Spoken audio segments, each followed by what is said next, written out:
नूतन सरकार आसिला परे जनसाधारण को निर्वाचन प्रतिश्रुति देइथिले जे ओडिशा दादन मुक्त हब एवं जड़े मध्य व्यक्ति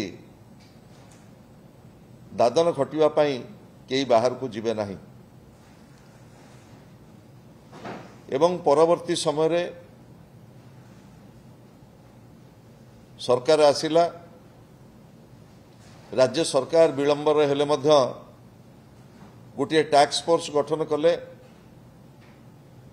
एवं मान्यवर उपमुख्यमंत्री को मध्य ए टास्क फोर्स अध्यक्ष भाव में दायित्व देले एवं मान्यवर उपमुख्यमंत्री को अध्यक्षतार जो टास्क फोर्स गठन हला से टास्क फोर्स उद्देश्य थिला कौन पाई दादन जाउछंती श्रमिक माने कोठी की जाउछंती तार कारण कौन एवं तार समाधान बाट कौन हब ये थिला टास्क फोर्स उद्देश्य राज्य स्तरीय टास्क फोर्स गठन हला एवं प्रत्येक जिला को मध्य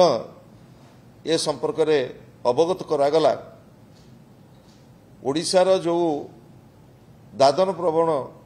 जिला एवं अंचल सबुटिके अवगत करागला एभली एक संवेदनशील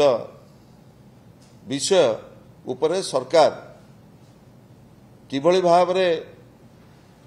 ये समस्यार समाधान करिवे सेथिपाई योजना मध्य सरकार प्रस्तुत कले घोषणा मध्य कले जेतेबेले केंद्र सरकार राज्य सरकार डबल इंजिन सरकार ओडिशावासी की स्वप्न देखौछंती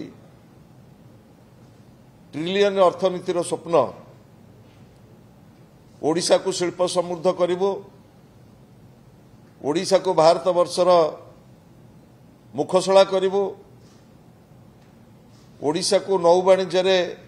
शीर्ष को नबो जो जो स्वप्न आज जेमिति सरकार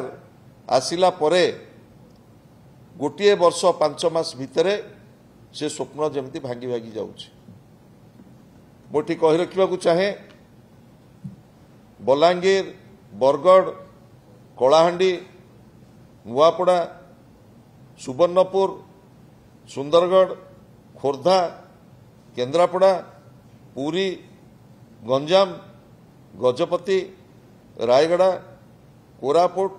और नवरंगपुर ये समस्त जिल्लारू वर्तमान एभली भाव रे कर्म दिवस अभाव दादन खटिबा को जाउछंती ये हला सरकारंकर रिपोर्ट भारतर एकमात्र परीक्षित बायोसार पृथ्वी प्रो माटी को रखे सुस्थ दिए नुआ जीवन धान पनीपरिबा और डाली जातीय फसल पाई लाभदायक अमल बढ़ाए रोग कमाए आज ही जमी रे प्रयोग करंतु जोगाजोग पाई 9937054201 नंबर को डायल करंतु आम सह जोड़ी हेबा पाई आमको लाइक फॉलो और सब्सक्राइब करंतु अधिक अपडेट पाई विजिट करंतु आम वेबसाइट thequiver.in